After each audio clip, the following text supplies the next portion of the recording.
Bonjour et bienvenue à l'émission Choisie.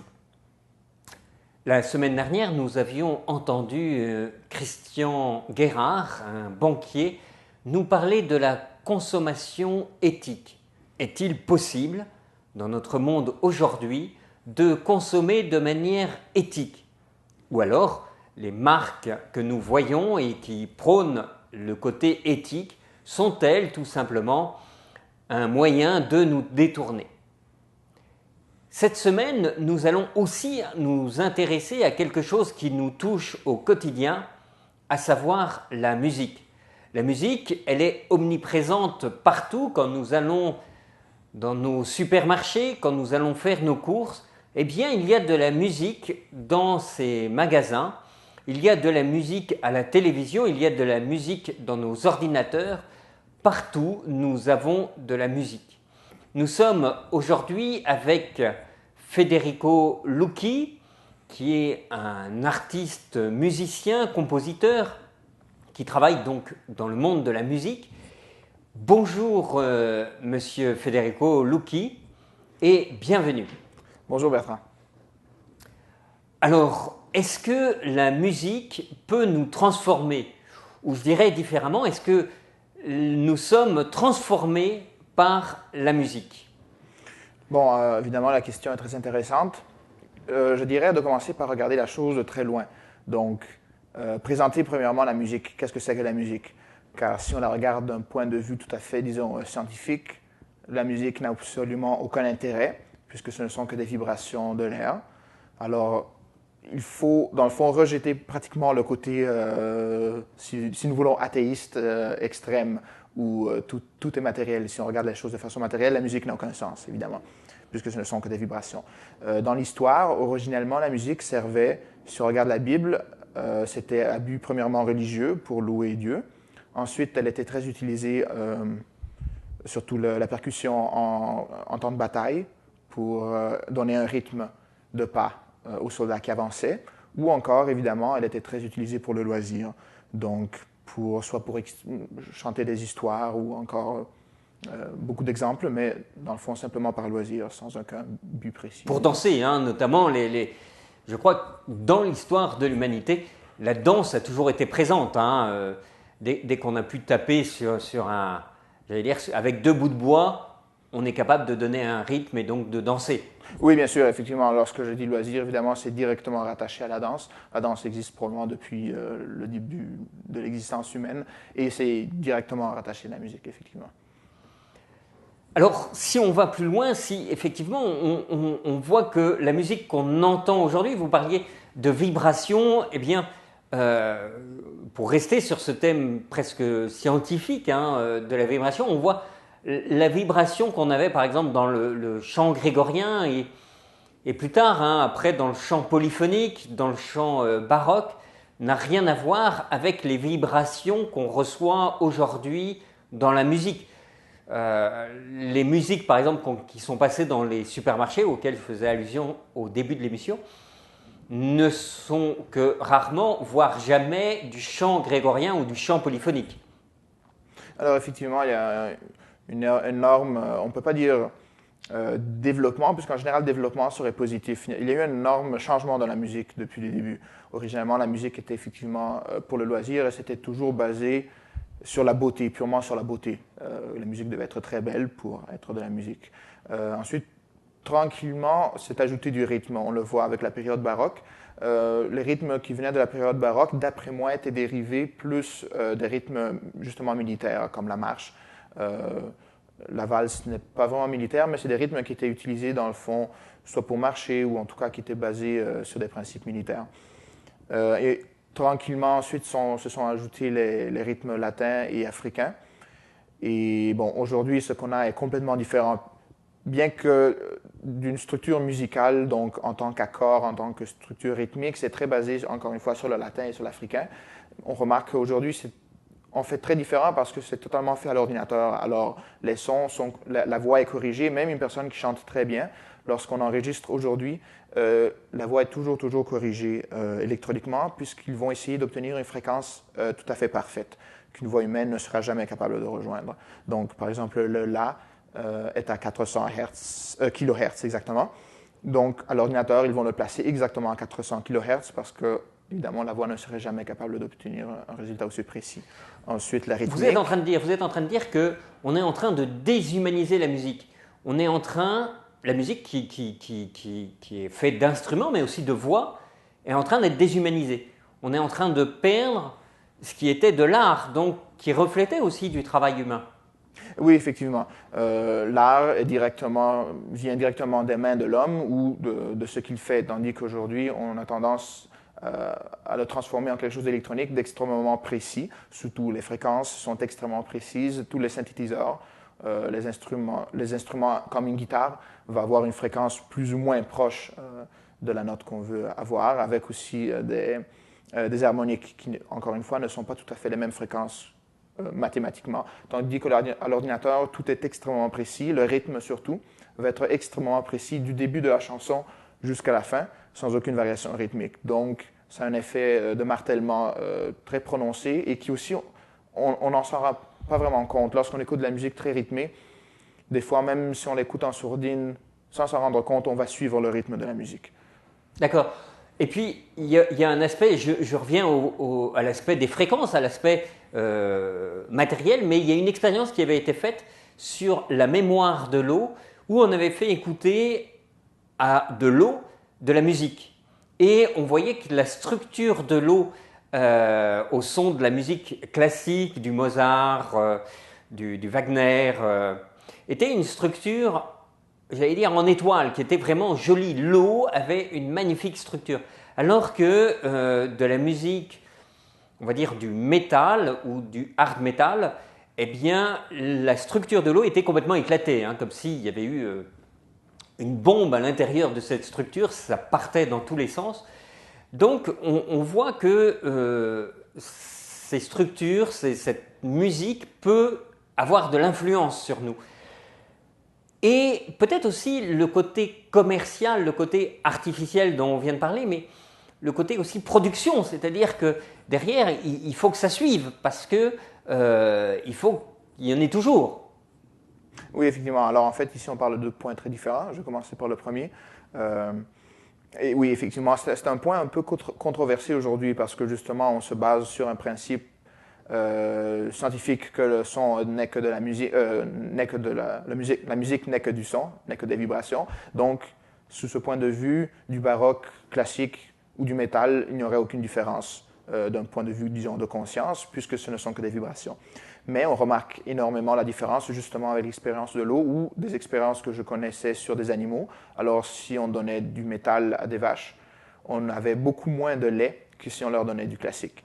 Car effectivement, même si, il y a de la controverse, ceux qui apprécient la musique métal vont dire qu'il n'y a absolument aucune violence qui est reliée, mais si on regarde un spectacle de classique et un spectacle de métal, on peut tranquillement dire que dans tout, dans la présentation, dans la réaction des spectateurs, dans tout, on remarque un comportement complètement différent, autant, comme je disais, des spectateurs que des musiciens. Donc, oui, la musique métal est très agressive et tout ce qui est très rythmé, en fait, devient agressif. Alors, peut-être juste un petit point, hein. Vous n'êtes pas opposé à la musique métal, hein, oh, pas du tout. Vous produisez même de la musique, je ne sais pas si c'est du métal, mais en tous les cas, avec de la guitare électrique et avec un dynamisme. Est-ce que c'est proche du métal? Je ne dirais pas. Encore là, il faut voir sous tous les aspects. C'est vrai que j'aime moi-même la musique un peu rythmée, mais tout se prend avec modération. Donc, si on écoute de la musique rythmée du matin au soir, ça aura un impact très mauvais sur notre comportement. Je veux dire, ça nous rend nerveux, évidemment, d'écouter de la musique rapide. Même si on est une personne calme, ça a un effet. Ensuite, il y a les paroles qui vont beaucoup venir en interaction. Alors justement, sur les paroles qui viennent interagir avec nous, qui viennent... Parfois d'ailleurs, on ne s'en rend pas compte, hein. Moi je pense que beaucoup de gens et de jeunes qui ne comprennent à peu près rien à l'anglais chantent des chants en anglais dont ils n'ont pas conscience des paroles. Alors est-ce que... sûrement il faudra dans une émission revenir sur la conscience, mais est-ce que à ce moment-là, ça interagit quand même sur nous. Si on chante des chants dont on ne comprend pas les paroles, Est-ce que ça interagit quand même? D'après moi, si on ne comprend absolument pas les paroles et qu'on n'a aucune idée, absolument aucune idée de ce que le chanteur chante, ça ne devrait pas avoir aucun effet. Par contre, avec les groupes métal, par exemple, je n'ai rien contre le métal directement, je le prends simplement comme exemple. Avec les groupes métal, tout justement a tendance, en général, à influencer sur la violence. Donc, l'aspect des musiciens, souvent, ils ont l'air de criminels. Sur beaucoup de points, je ne veux pas m'aventurer sur l'histoire des tatouages. Ensuite, les couvertures d'albums sont très, très, très souvent violentes. On a tout, du sang au carnage, au trip, on peut tout voir sur une couverture d'album. Ensuite, les textes, les titres, très souvent, juste en voyant le titre, on comprend que la chanson est mauvaise. Donc, si on a absolument mauvaise, aucune idée... c'est un jugement de valeur, donc oui. Vous voulez dire violente Oui, violente. Bon, moi, je rattache directement la violence au mauvais. Ceux qui aiment la violence, ben, c'est très bien. Je vous encourage à... je vous respecte, mais je ne vous encourage pas à partager votre passion. Mais c'est ça. Donc, si la personne entend la chanson à la radio et qu'elle est tout à fait hors contexte, disons, elle pourrait peut-être ne pas être influencée. Mais encore une fois, le rythme brutal de la chanson devrait avoir un effet négatif. Alors, c'est ce qu'on ressent, hein, est-ce que quand on va faire ses courses, hein, c'est pas toujours de la musique, et même c'est rarement aussi du métal, mais est-ce que ça nous influence? Est-ce que ce rythme, vous parliez tout à l'heure d'un rythme quasi militaire, est-ce qu'on est, entre guillemets, hein, programmé pour faire nos courses? Pendant qu'on fait nos courses, ce rythme nous conduit à acheter davantage ou au contraire nous fait qu'on garderait tous nos esprits et on pourrait dire non, voilà, je ne vais pas... Oui, bien sûr. Dans les supermarchés, évidemment, tout est calculé pour que nous dépensions, c'est normal. Alors, vous pouvez simplement vous imaginer si on jouerait du classique ou du reggae ou de la musique très tranquille, automatiquement nous serions plus tranquilles, nous ferions les courses plus tranquillement. Cela nous donnerait plus de temps à réfléchir à ce qu'on a réellement besoin. Et bon, le processus serait plus long. L'idée, évidemment, du supermarché est que nous soyons rapides parce que nous prenons de la place dans le parking. Nous occupons de la place à l'intérieur du supermarché. Donc, ils veulent qu'on fasse nos courses plus rapidement puisqu'à ce moment-là, leurs coûts par rapport à l'espace qu'on prend sont meilleurs. Et étant sous un rythme frénétique, on aura tendance aussi à réfléchir moins, dans le fond, à acheter plus vite. Si on achète plus vite, on réfléchit moins et on n'achète pas nécessairement des choses dont on a vraiment besoin. D'accord, donc on voit hein, l'implication ou la manière dont on est imbriqué par la musique, comme si on se laissait prendre de manière complètement inconsciente. Alors, cette prise de possession, j'allais dire, par la musique, même si ces termes sont un peu forts, est-ce que ça joue aussi au niveau de la transformation de notre esprit? Est-ce que, vous avez parlé du métal, mais est-ce que je suis libre de choisir la musique que je veux? Alors oui, la musique peut effectivement être choisie. Encore une fois, ça dépend toujours du contexte parce que dans certains cas, on nous impose de la musique. Comme vous disiez avec les supermarchés, on nous impose de la musique parce que le supermarché veut avoir un certain effet.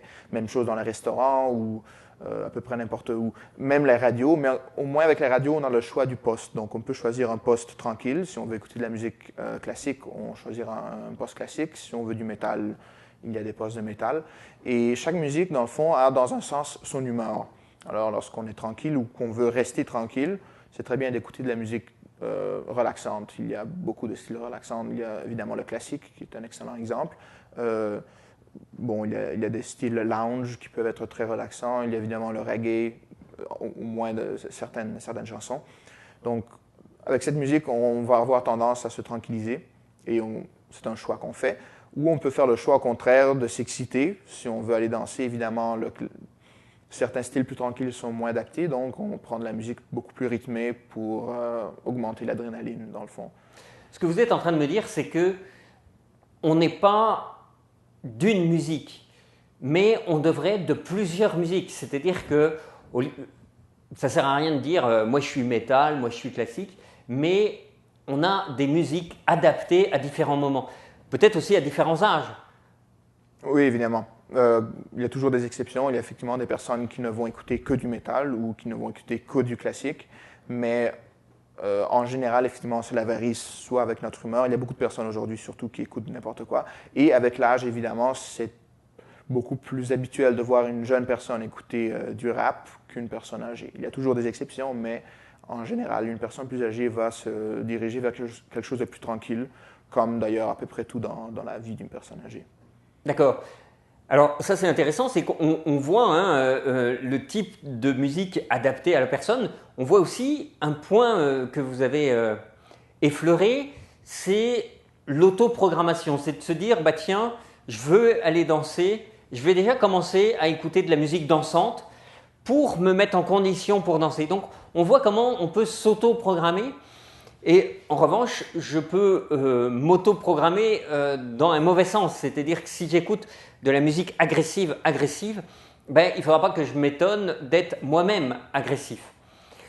Et peut-être que si je suis agressif, il faut peut-être que je me mette à écouter plus de musique type New Age ou type classique, de manière à me calmer et à être peut-être plus agréable avec mes voisins.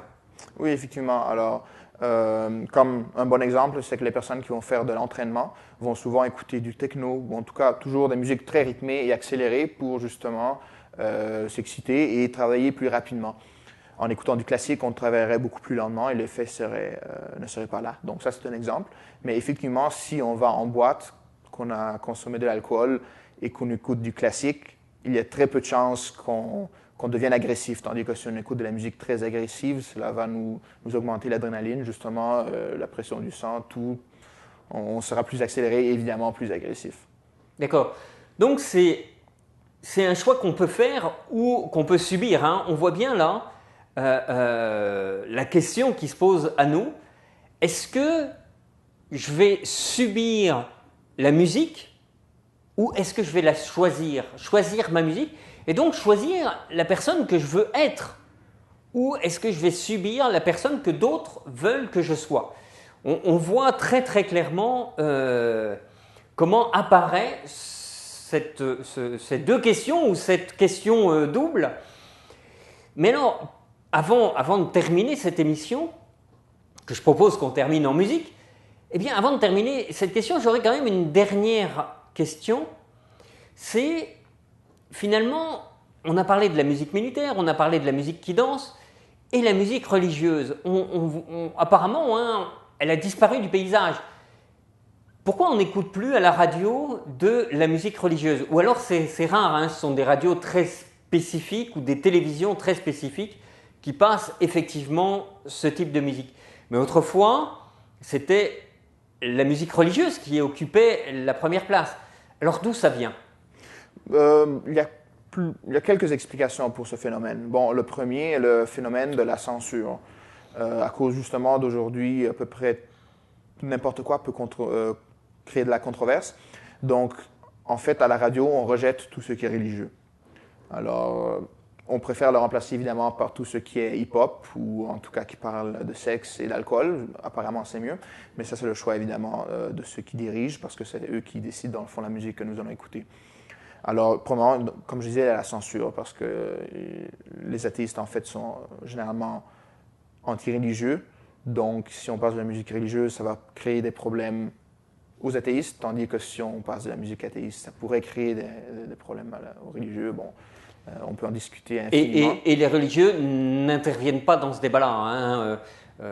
Il y a comme un repli et comme une abdication, comme s'ils disaient bah, on laisse faire. Oui, effectivement, on a cette tendance, les religions ont cette tendance disons, à combattre moins que ceux qui, au contraire, veulent s'opposer à la religion. On ne veut pas s'attarder sur sur ce sujet, car on pourrait en parler longtemps. Alors ça, c'est le premier, disons, fait, c'est la censure. Ensuite, le deuxième point, il y a quand même une certaine musique religieuse qui joue encore, c'est, moi je connais Bach, qui était un grand classique, qui était directement un compositeur religieux, puisqu'il a composé énormément pour l'Église, mais puisqu'il est reconnu comme un classique, sa musique est jouée en tant que classique.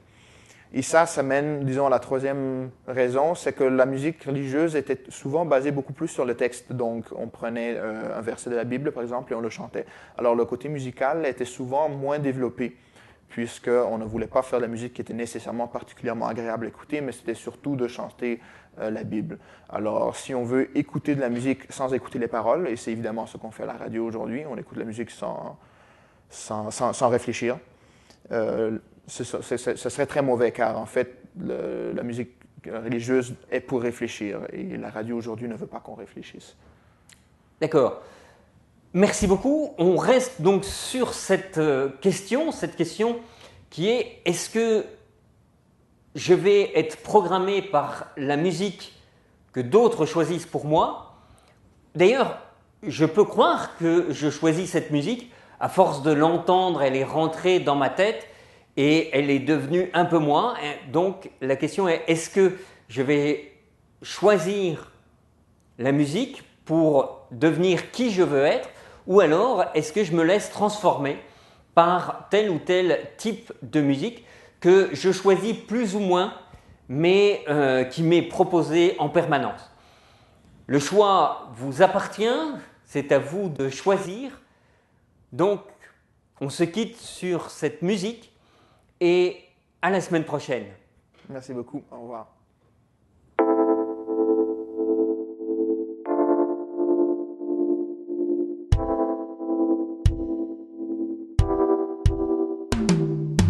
Ne me jetez pas, non, ne me jetez pas, vous ne m'aimerez jamais, vous ne saurez qui je suis.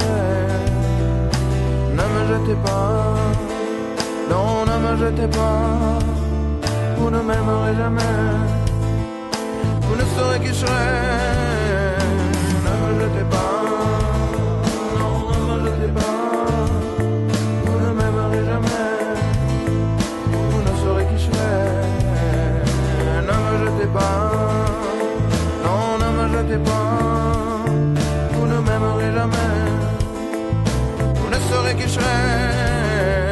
Je sais qu'à vos yeux je ne suis que cellule, mais pour mon créateur je suis chargé d'espoir, le même espoir qu'il a mis en vous. Quand vous aussi vous n'étiez que cellule. Je sais qu'à vos yeux je ne suis qu'un problème, mais pour beaucoup d'entre nous je suis solution. Nombreux sont ceux qui désirent être parents, je vous prie du cœur, laissez-moi vivant. Je sais qu'à vos yeux je suis un accident, pourtant personne fut blessé, je suis un don vivant. On doit vivre ses erreurs avec ou sans tracas. Je vous en supplie, ne me jetez pas, ne me jetez pas, non, ne me jetez pas, vous ne m'aimerez jamais, vous ne saurez qui je serai. Je serai un rayon de soleil dans toute cette terre, une unique merveille de toutes les fleurs. Je serai la plus belle, je serai pour ouvrir les portes du ciel. Je serai donné tout l'amour de mon cœur, ma joie pour ma peine, mon courage et ma peur. Je serai montré comment chanter encore, pour les coups du monde sur les vrais bonheurs.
cette terre une unique merveille. De toutes les flancs, je serai la plus belle.